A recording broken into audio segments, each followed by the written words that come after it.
爹，人叫我。哎，哥，你可回来了？这还什么都没问呢，就先跪了。这气氛我熟。抱月楼的事儿你知道吗？知道。谁是东家？我。这不胡闹吗？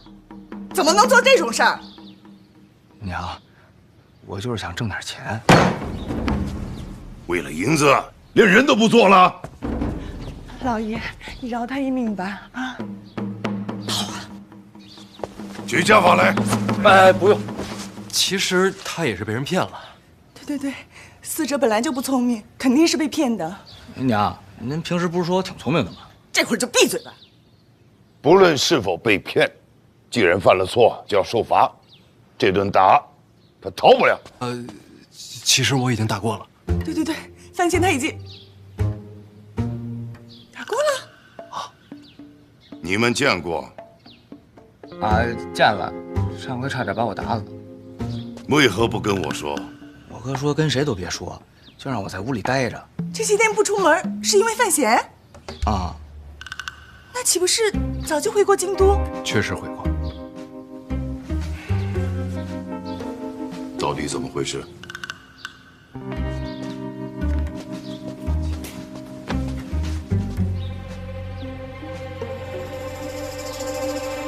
爹，这事说来话长，别让他一直跪着。站那儿。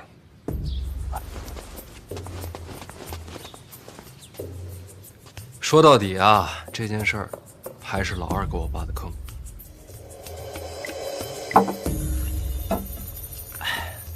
反正情况啊，就大概是这样。抱月楼逼良为娼的事儿，他确实不知道。您听见了？我真不知道。抱月楼一旦事发，第一个抓的就是你。哎，别，他没跟我说是青楼，就说是听曲儿聊天的地儿。我，那怎么办啊？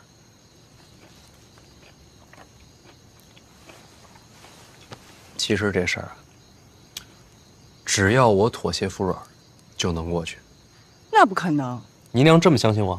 什么时候见你服过软呀？思哲这事儿你有安排了？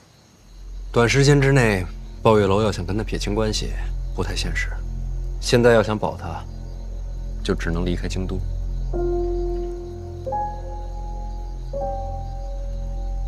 有道理。那我陪思哲回儋州怼着，也不能留在庆国。不在庆国去哪儿啊？要北上，去北齐。太远了吧？也好，那我就陪思哲北上。姨娘不能陪，她得自己去。为什么？是啊，这是暗中远行，不是游山玩水。你好歹也是国公之女，你陪着谁不认识？那也不能让思哲一个人去北齐呀，他都没离开过京都。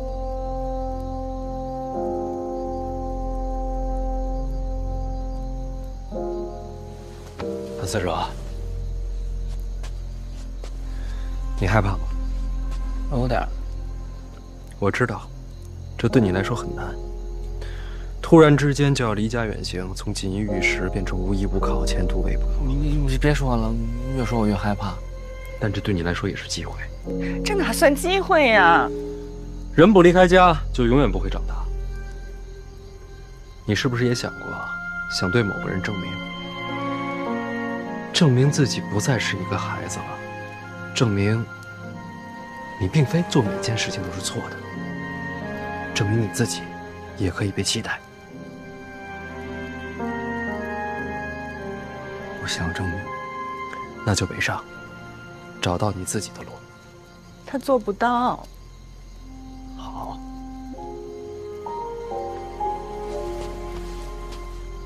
大声一点。好，我听不见，我能做到。错误是我犯的，我就承担后果。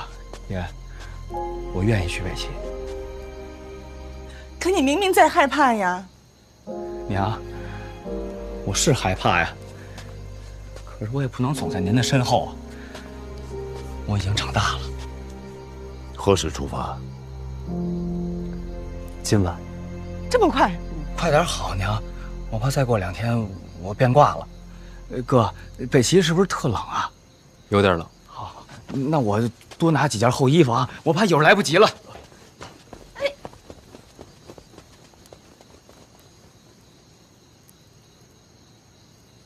怎么一下子人全变了？姨娘，有时男人长大，只要一瞬间就够了。不行，我得去交代两句。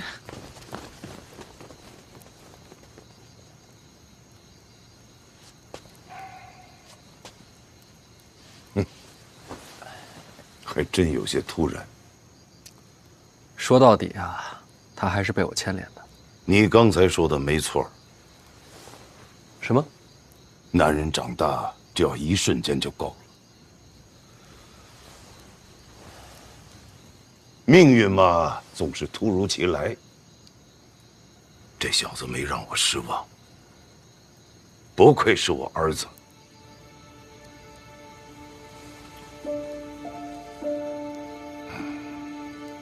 这些话，您倒是当着他面说呀。唉，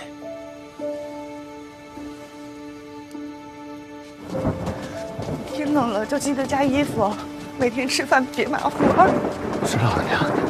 您别送我了，再送我真舍不得了。那不行，行了，别哭了，您再哭该出皱纹了。你才出皱纹呢。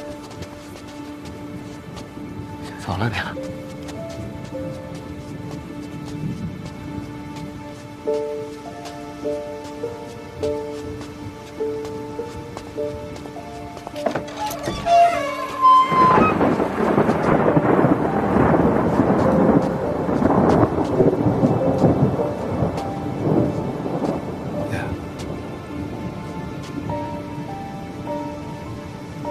范乾刚才说，有些话该当你面讲。马车备好了。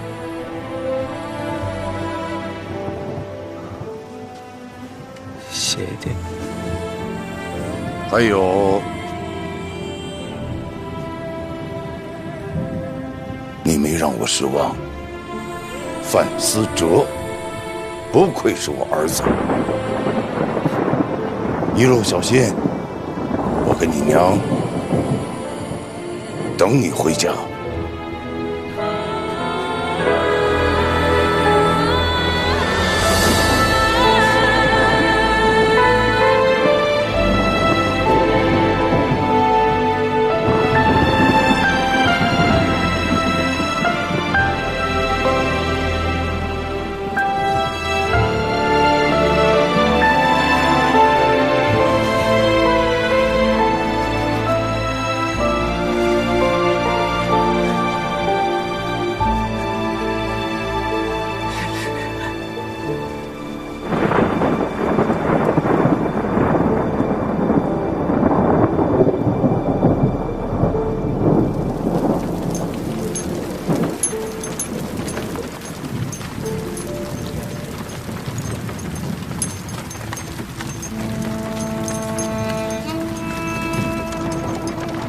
看什么呢？看雨。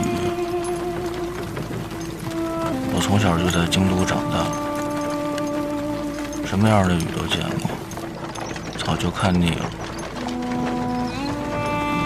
可是今儿这雨，怎么还有点舍不得呢？你就当是京都为了给你送别，感动的都哭了。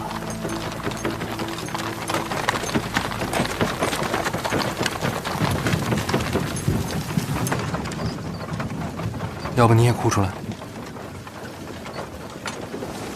我不哭，我现在是大人了，大人都不哭。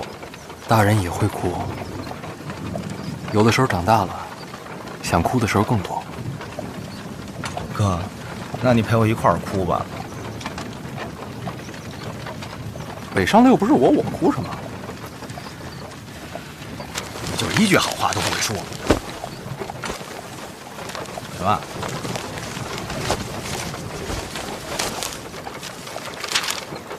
银票啊，这都是给我的。这是本钱，等等到了北齐啊，你的第一个任务就是赚钱。做什么买卖你自己定，出什么事儿你自己扛着。别忘了，你要跟爹争名，要跟你自己争名。你不用了，这钱得还啊，这是投资，等你赚了钱我得分红啊。咱们这亲兄弟还算这么明白呢。不要还回来了？不，你放心，肯定不能让你赔本。你说这个挣钱是第一个任务，那第二个任务是什么呀？你还记得郭宝坤吧？啊，他也在北齐。别了吧？什么别了吧？你都给他打得那么惨了，斩草还要除根啊！他现在给我做事儿呢。他都能给你做事儿了。你到了北齐，第一个先去找郭宝坤啊，然后呢？接下来我跟你说的话，记在心里，别告诉第二个人。那能告诉郭宝坤吗？别告诉第三个人。咱说话得严谨。闭嘴！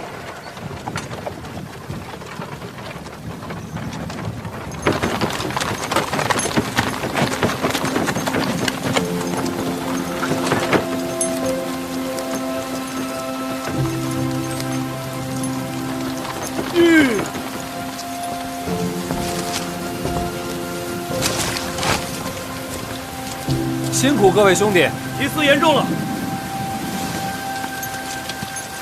这几位会护送你北上，一路上他们照顾你。他们几个是谁呀？别忘了我跟你说的话，路上小心。走吧。那我娘你帮我多照顾点啊。放心吧，一切有我。谢谢哥。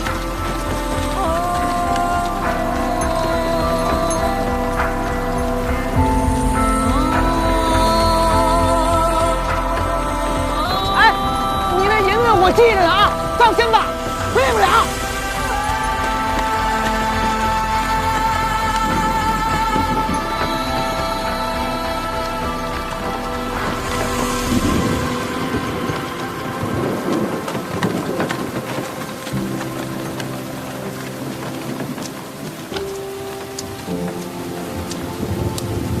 不用担心，那几个都是四处的好手。你弟不会有事的，多谢了。不用谢我。若不是院长交代，我可没工夫管你的闲事儿。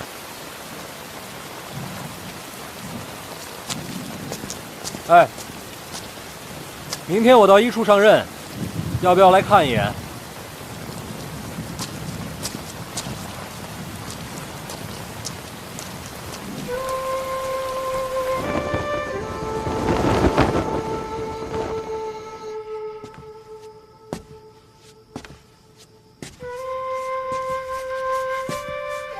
范闲吧，叶灵儿，看来我这轻功还得练啊。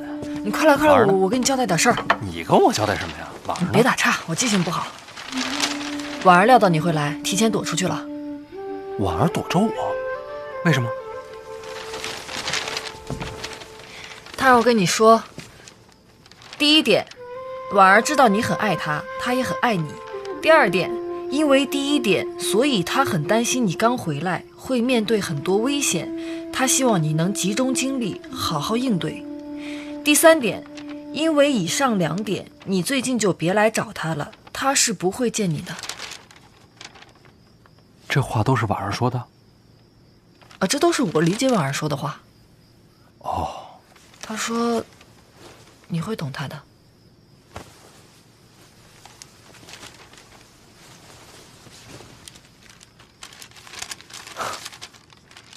哦，还有一点啊，什么来着？哦，他说他一直都在。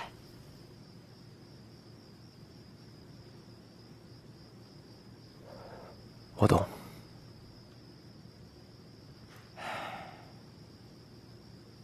哦，那麻烦你也帮我转达两句呗。哦，行，你说吧。第一，想你；第二，放心。怎么到我这儿你就不记了？就4个字我还记不住。哦，有道理。你快走吧。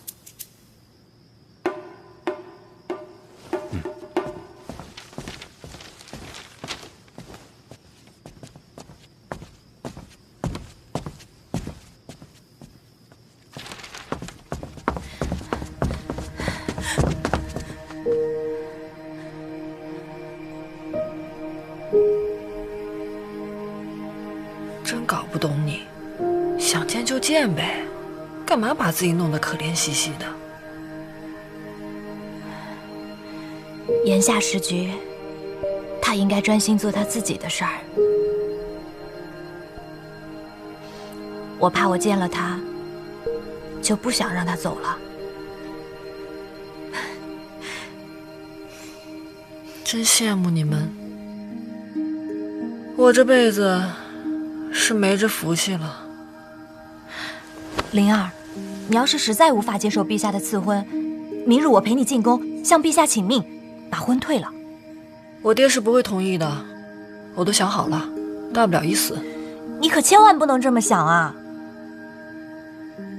家里已经在着手婚约的事儿了，我看着实在心烦。我能不能在你这儿住些日子啊？想住多久就住多久。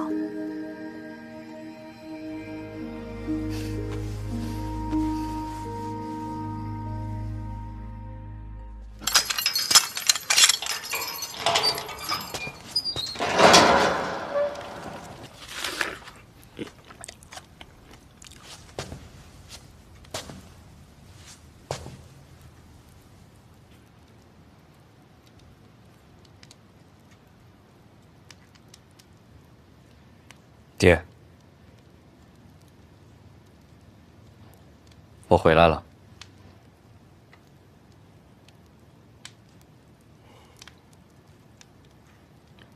你是关哪间？我没事儿了，是来接您回家的。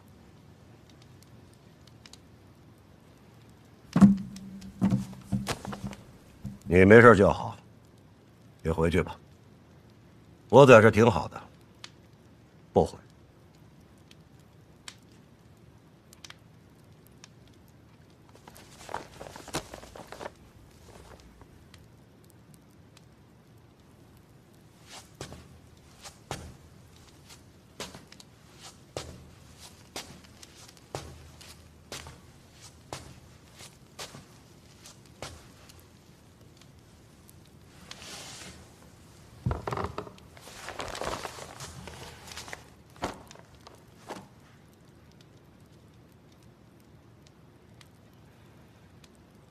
你有没有想过，帮范闲假死是什么后果？范闲进宫了，欺君之罪他一人扛。你还知道欺君之罪啊？这4个字，往往连带着满门覆灭、血流成河。我为什么待在这里面？真的是做个样子吗？我是准备把命给你赔上。我盘算过了，最多我死不牵扯家里。你盘算过了？庆国律法、陛下天威，都是你盘算出来的？若有差池，我一人顶罪。你还觉得自己了不起？命说不要就不要，死了一了百了。我也是不得已而为之。怎么就不得已让你如此不计后果？此事涉及皇子谋逆，那你就回京再说呀。事关庆国，我不该坐等。这么说，你还是为了庆国？我所行之事，皆是如此。为了庆国，不惜欺君？庆国高于一切。那陛下呢？陛下当然身系天下，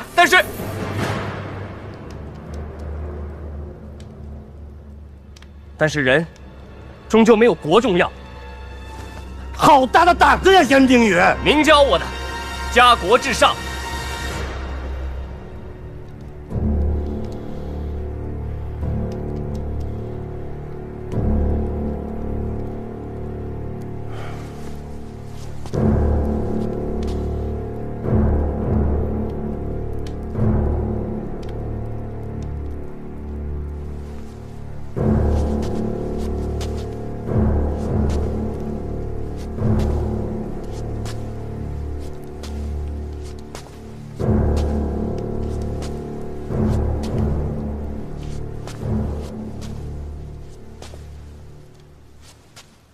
总算你还知道，看有没有人才说这种话。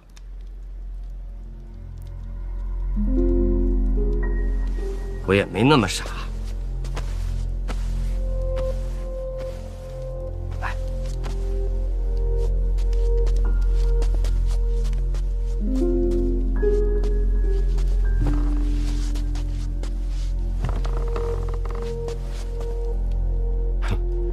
我看来说，你为什么要帮他？我不是帮他，是为庆国。但你也在配合他。是。他这人虽行事荒唐，但也算是有些胆色。这么说，你愿意辅佐他？为什么要辅佐他？监察院未来，或许是他接班。陈院长无可替代。唉，我们老喽。陈院长想退，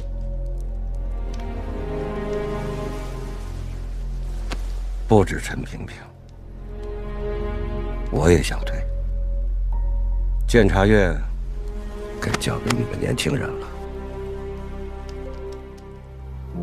您退不退倒不要紧，陈院长不能卸下担子。这话怎么说的？那监察院没人比陈院长更重要。你知不知道，你去北齐，其实早就在陈萍萍的谋划之中了。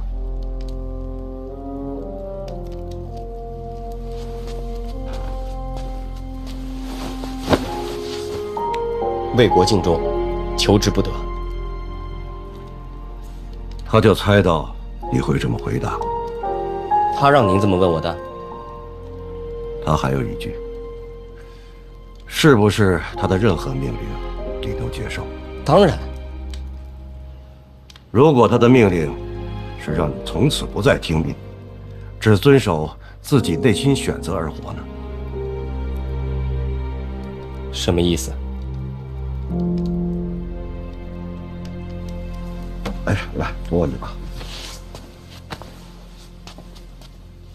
你没事多接触接触范闲。是有差事吗？交朋友。交朋友也算差事？让你学学他。情感和律法有时候需要平衡，这一点你不如他。这怎么平衡啊？这是两码事儿。就像你把沈仲妹妹带回京都，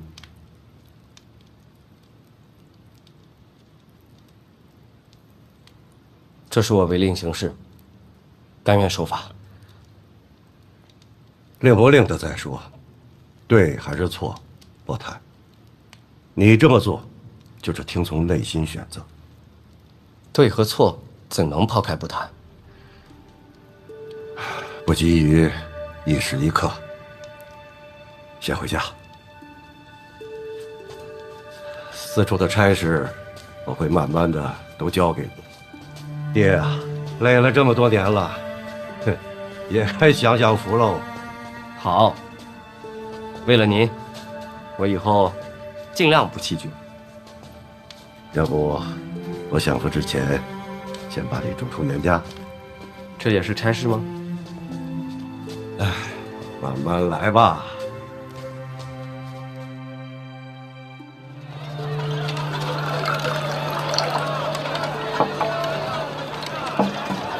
严大人，来，慢点讲。还真来了。慢点。院长的意思，让我给你带个路，熟悉熟悉。给我。快！就这儿了。多谢啊，多谢陈大。别谢。上面手，来好。哟，这么热闹呢？医术嘛，与京都百官都有往来行动。诸葛死后，越发荒唐。来，这个搬进去吧。先拿。哎，放那边，放那边。走啊，进来看看。你自己去吧，我懒得看。有好戏看，保证热闹。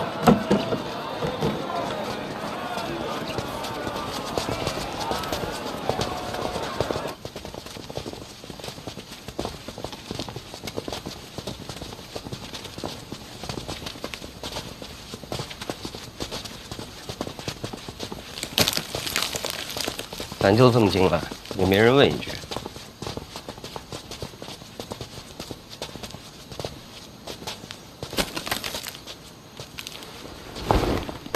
云梦鱼，认识？南方大湖特有的鱼种，出了名的鲜美。南方，挺远吧？是，那这些冰块呢？去年从北方边境凿下来的，一直保存到现在，就是为了这些鱼吧。800里加急运来京都的。一个极南，一个极北，800里加急，就为了尝个鲜。你们3个干什么的？老王，小猪，严公子，提司大人。哟，连我都认识。院里有谁不认识提司大人呢？您平时这么忙，今日怎么来一处了？小朱啊，哎，院长发话了，小范大人以提司之职暂理一处诸般事宜。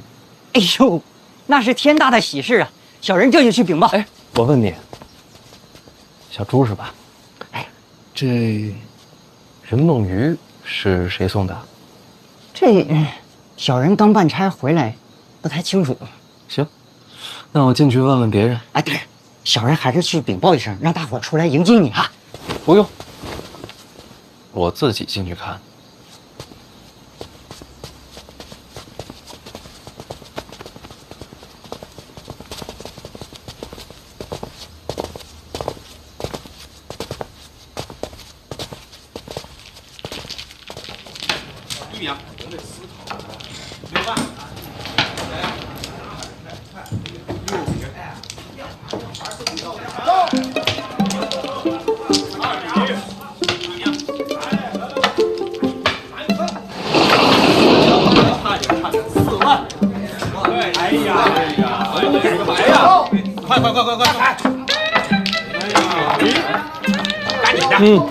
这是要碰了。碰！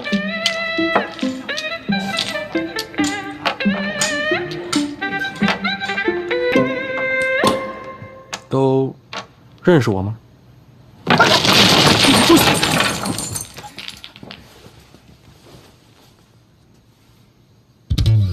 可以啊，挺气派的啊。麻将都是用琥珀的。大人是假的。我是假的？不，大人，琥珀是假的，只是瞧着像。谁送的？内裤，他给咱们8大处各送了一副。大人，咱平时有公务的时候呀，那是绝对不玩。只是近来确实无事，请大人恕罪。外边那些鱼呢？谁送的？什么鱼啊？云梦鱼，就800里加急那个。这小人倒是不太清楚。这是谁管事？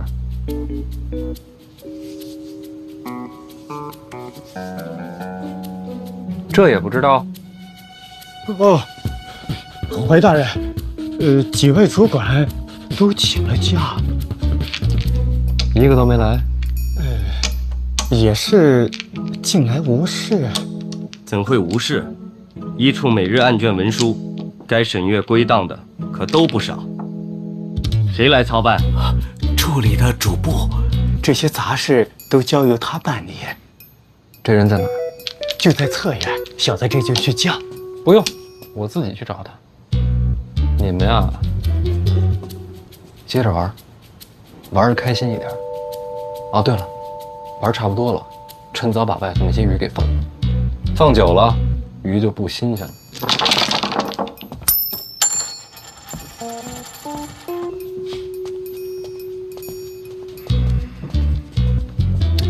别动！还真打算接着玩啊？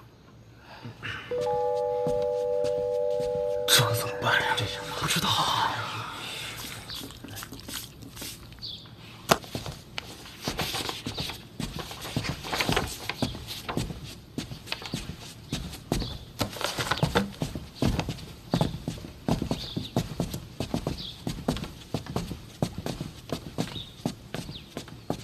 有人吗？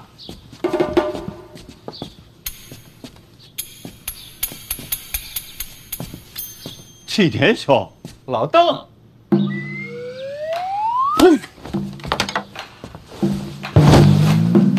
监察院主簿邓子越见过大人。你认识？嘿嘿，旧识。邓子越，正是属下。你认识我？从未见过。那怎么就跪了？回大人话，如今监察院谁人不知王启年王大人常伴您左右。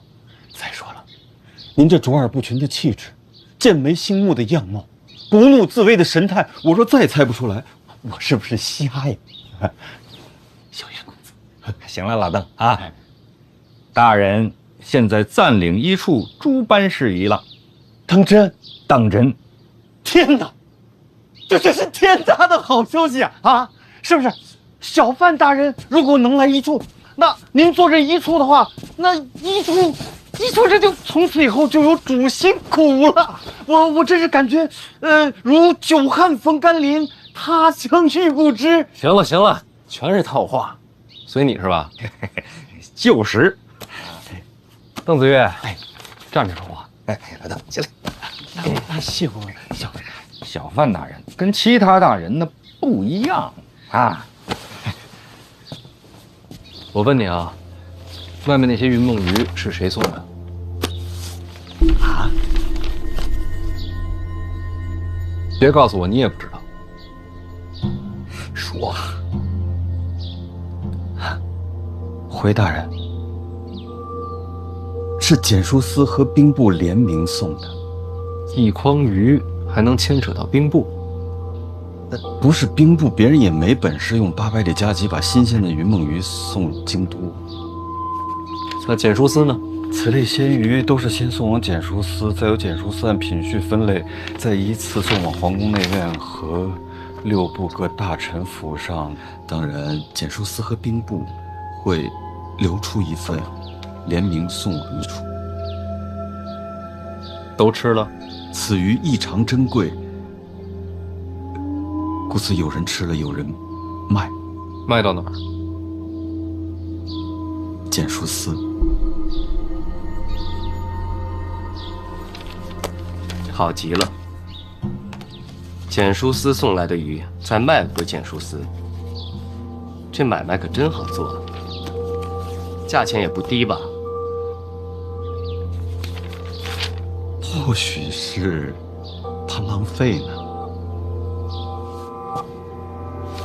那这简书司和兵部干嘛上赶着给咱们送好处啊？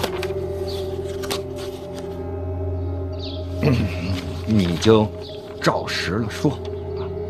嘿嘿，这屋里边没别人吧？没有啊，那就说。哎，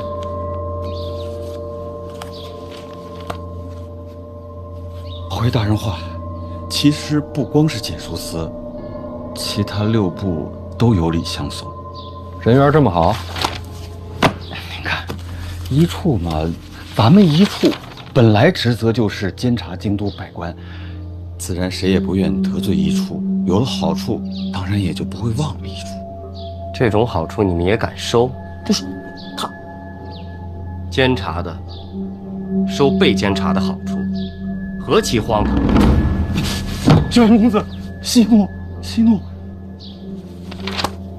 要说他们，那不收也不行啊，所以这荒唐也算是合情理吧。怎么叫不收也不行？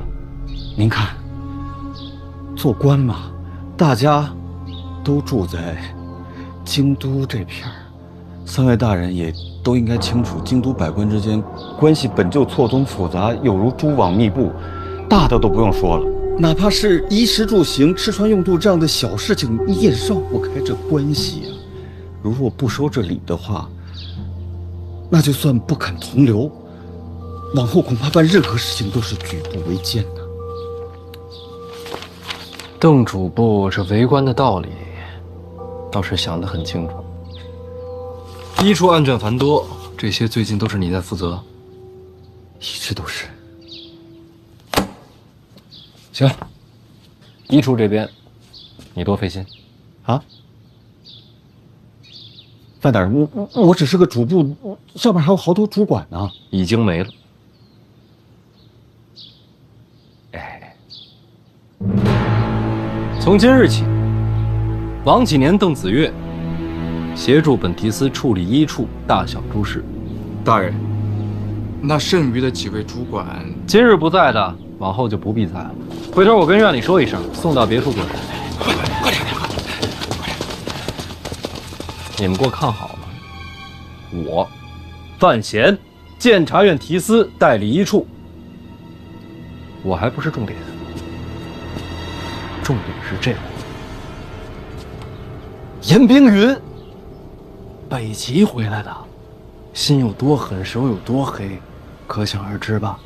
换句话说，那是要脸的人吗？你们看这眼神，杀气腾腾。他站在这儿什么意思呀？就是和我生死与共的意思。这样的狠人，什么事儿做不出来呀？你们懂吗？我们都懂。我再重复一遍啊，从今日起，医处之前主办全部作废。王启年、邓子越就是我的左膀右臂。在座诸位，我话讲完，谁赞同，谁反对？王主管，邓主管，这客气了啊！那个以后大家互相咱们多帮衬啊。大方点，大家叫你呢。多帮衬，邓某以后一定尽力尽心办差。我再多问一句啊，各位可还记得当初入监察院所发之誓？第一句是什么？一切为了信我。说着说着就变成了一切为了生活。当初发的誓都忘了。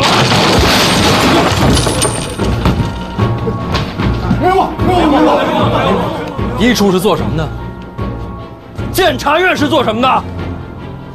求吏治清明，保百姓安宁。你们当初的初衷都他妈喂了狗了！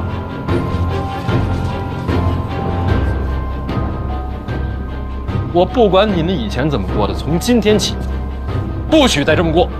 所有的礼不许收。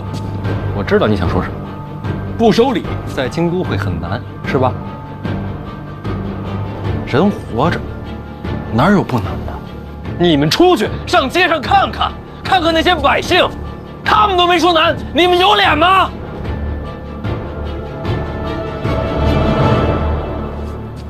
不过诸位放心，我这个人呢，其实还是好说话的。各位要小心，做了错事儿，千万别落在小严的手里，那才是真的惨。我管不着你们医处啊，都是监察院，一切为了庆国。行了，话我也说完了，该办差了。邓子越，大人，属下应该办什么差呀？刚门口那鱼我也看了，我觉着不新鲜。鱼不新鲜，送来的鱼不新鲜，说明什么呀？说明他检书司看不起我们医处，这谁忍得了？邓子越，属下在，带人把检书司给我封了。大人，恳请大人知道，检书司的戴公公那可是书贵妃面前的红人呐。我知道，老二他娘嘛，喜欢读书，我见过。那大人是不是再斟酌斟酌？怕什么？听我的，该封就封。就算要封的话，以何罪名啊？医处这么多案卷，检书司就一点过错没有？那要这么说的话，自然是有。那还等什么？带人去封。大人，我本来就是初来乍到，根本就难以服众，而且我这个职位我压不住检书司啊。那要不辛苦小严公子带队一趟？医处差事与我何干？都是监察院为国效命。那就有劳小严大人了。我带队去封检书司，那你干嘛去啊？请人啊，戏台都搭好了，总得有个看戏的吧？请谁啊？大罗金仙。范闲来了。慢点，慢点，别摔着。哟，快剑也回来了。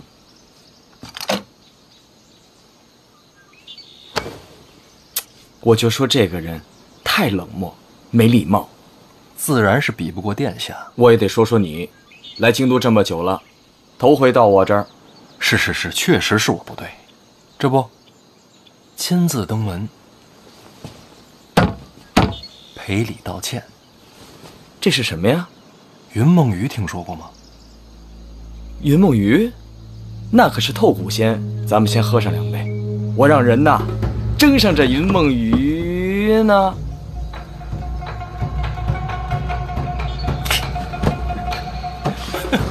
全程炒变了，没鱼。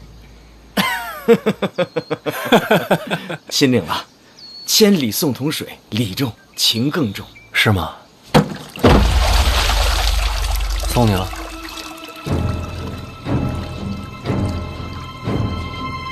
彼岸，清清。哎，但我知道哪儿有鱼，所以呢？所以咱俩抓鱼去。我跟你去抓鱼，殿下没空。我就说嘛，满京都城里最有趣儿的人就是你了。我也这么觉得。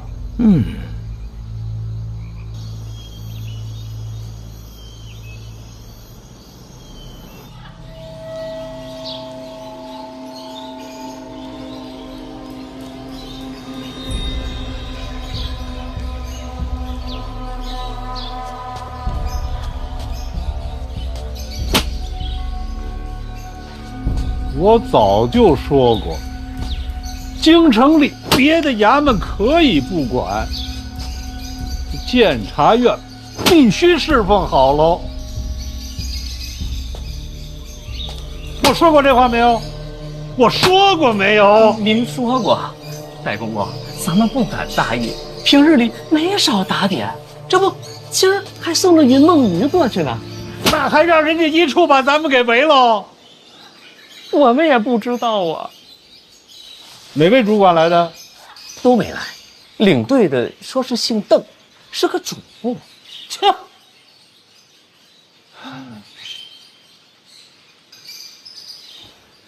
起来吧。哎。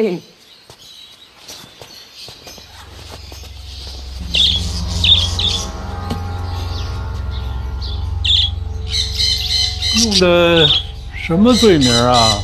就是克扣些菜钱之类的。这算什么罪名啊？来打秋风的吧。要不您能出宫瞧一眼？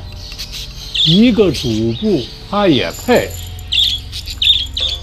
你别看监察院在京城里权势滔天的，他的权势谁给的呀？咱们宫里给的。您不去，那边就还封着，这可怎么应对呀？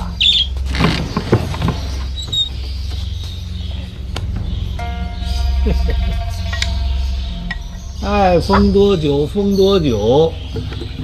回头啊，跟御膳房说，今天宫里的菜蔬少了一些，尤其是几位贵人爱吃的青菜，没有了。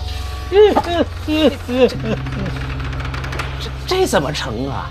上边要是问起来呀，就说一处威风，断了宫里的贡菜，我们检书司官小职微，无力抗争。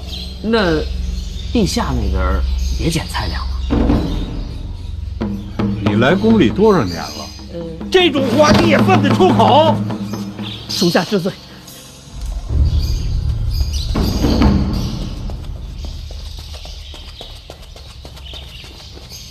禀戴公公，又什么事儿啊？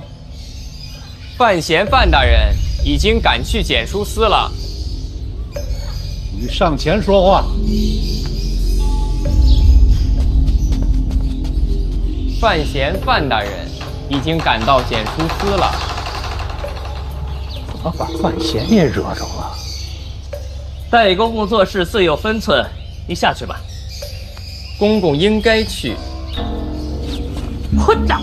代公公做事由你来管吗？等，我为什么应该去啊？回公公，赶去检书司的除了范闲，还有二殿下。你说谁？二殿下。公公莫急，我多问了几句。二殿下虽然到了，却只是旁观，并未有怒容，应该不是大事。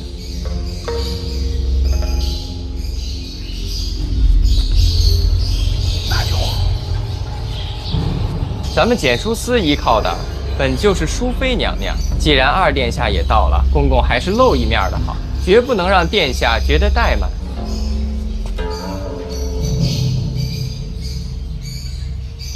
你说的有道理，我得去。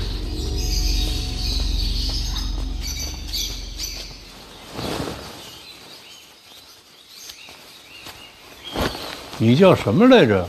回公公，小的红烛，刚入宫的，在宫里有几年了。行，有个伶俐劲儿。你们都学着点儿。是。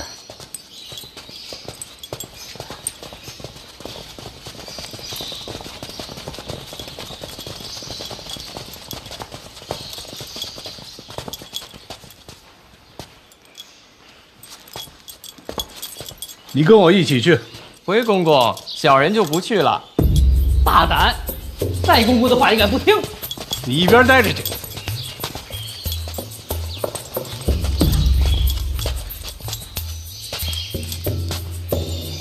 为何抗命？宫里得有人守着，检书司那边若出差错，也好应对。怎么应对？自然是寻淑妃娘娘求情。你留下。公公放心。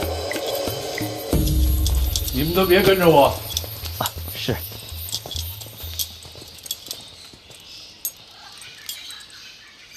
哎，小红公公。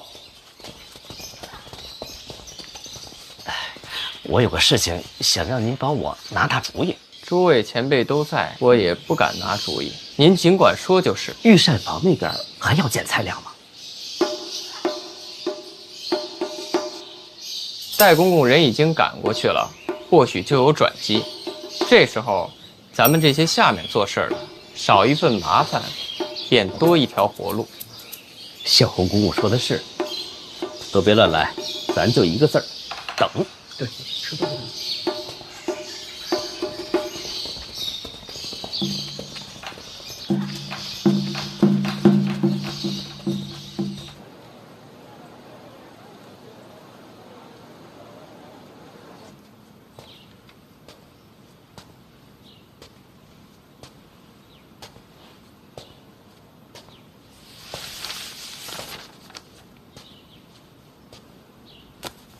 老邓，去看眼人来了没？是。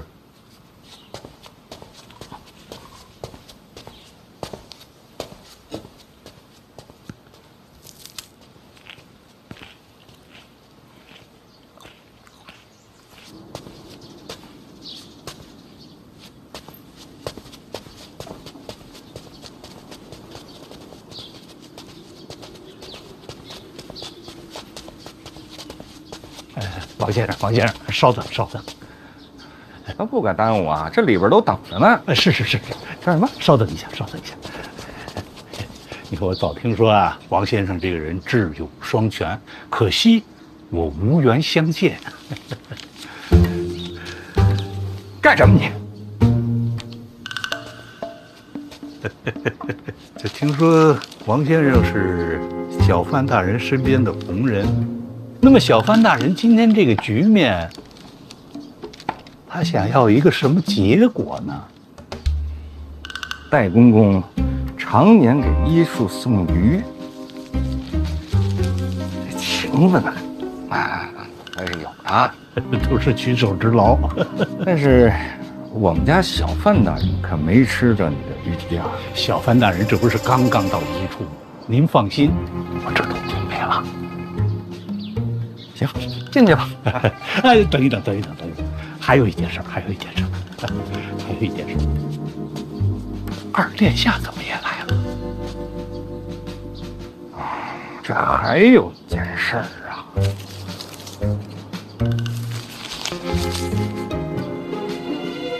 二殿下在，这事儿才叫好办吧，对吧？毕竟咱们都是在京都为官嘛，做什么事情还是得守规矩的。明白。走，小范大人吩咐我出来看看，人来了没有？哎，来了。哎，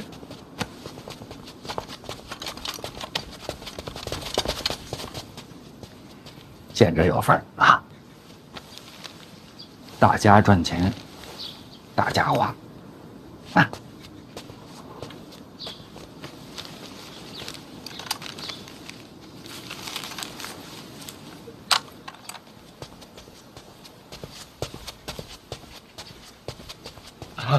老奴拜见殿下。起来吧。谢殿下。听说你这里有云梦鱼，是，来买2条。殿下开玩笑，回头让人给殿下送府上去。你这办的是官差，他不能不收钱。身为一个皇子，不能假公济私，这道理能明白吧？是，这老奴糊涂了。必安，给银子。不用，我请殿下吃鱼。哎，银子我出。不是这入账。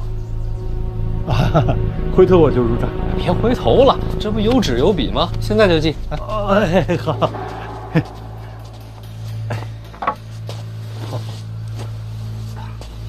你别记这本上，记这本。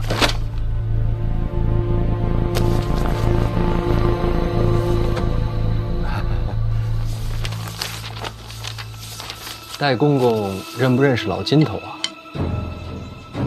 谁？老金头，一个卖菜的，欠了不少账。哎呦，这好像是想不起来了。想不起来了。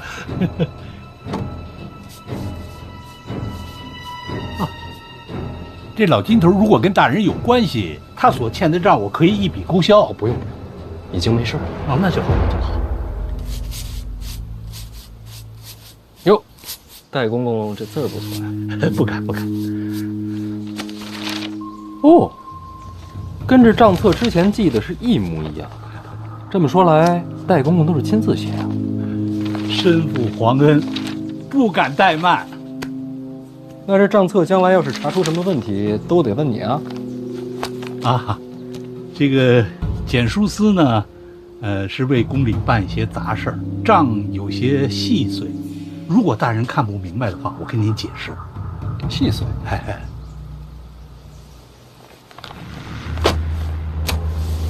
不是细碎，是大局。简书司就是买点菜，哪有什么大局啊？戴公公，国家兴亡，你们这些太监是不是有责？是吧？咱们庆国刚跟北齐大战一场，也是边军威武，大获全胜。简书司该不该表示？啊，这边军的粮草不归简书司管。大局，往大了想。什么意思呢？简书司是不是庆国的一部分？是。那大战获胜，是不是与有荣焉？有。与北齐一战花了不少银子，对吧？对。这大战平定，朝中缺钱，是不是这个道理？是。那咱们庆国人该不该共度难关？该。简书司该不该负责？该。啊？该负什么责呢？国库空虚，到处缺的就是银子。简书司不想着为国解忧，反而变着法子贪钱，这合适吗？不，绝无此事。老奴为人最为老实，平时见着钱我都难受。大人一定是误会了。老实？我们监察院听说过吧？如雷贯耳。我们办案的手段，想必你也知晓一二。贪没贪钱自己知道啊。这账册查下去，是什么后果？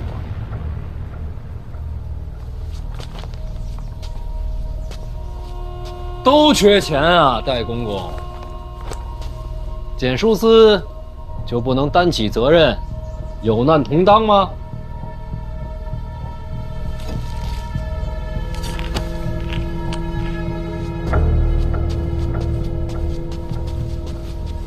范大人，可不可以到后边说话？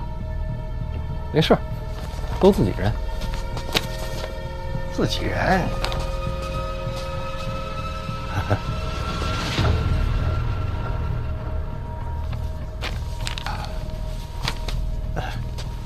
关于账目的事儿，这里还有一些补充。如果您不明白，可以回去自己看。不然，1000、2000、3000两。哎呀，3000两还行吧。那话说回来，咱们检书司每天买菜也不容易。应该的，应该的。大家都是同朝为官，我做人也不能太跋扈，与人为善嘛。是。小范大人真是深谙为官之道。那说起来，检书司问题不大，是我唐突了。不是，应该的，茶叶是应该的。误会解释清楚就好。老邓。换了吧。说。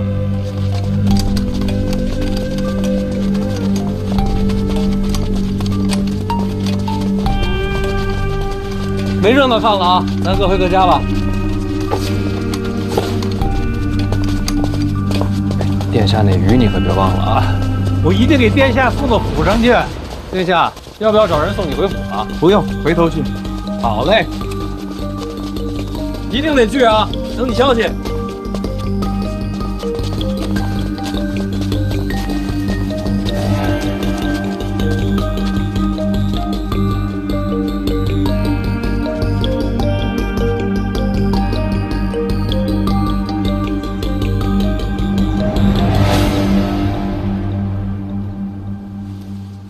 哎，这是欠你半年的水果钱。哎，谢谢你还记得，应该的，应该还，应该还啊！哎，今天水果新鲜，再拿点。好，你挑挑。看这个红线啊，你挑。哎，这个红线，哎，就这些吧。你知道自己在做什么吗？受贿啊！这件事儿，我一定会参你。你一个可不够，多找几个一块参我。什么乱七八糟的？哎，这里来一个，不吃。切。就弹劾这件事儿，归哪个部门管？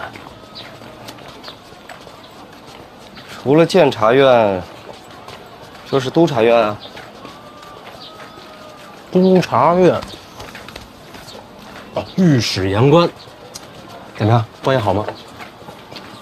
你到底想干什么？我不是说了吗？多找几个人一块参我。辛苦您啊，把这个消息给我散出去。别人布陷阱，都是对政敌，你的好，给自己挖坑。拜托了，被参倒了没人救你。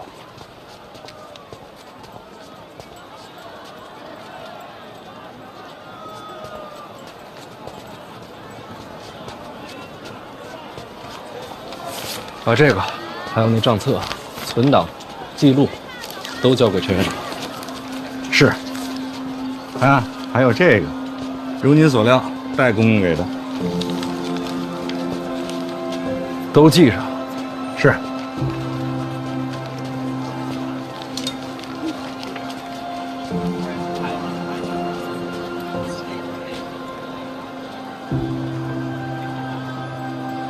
那个戴公公根本就不记得老镜头。没人记着他。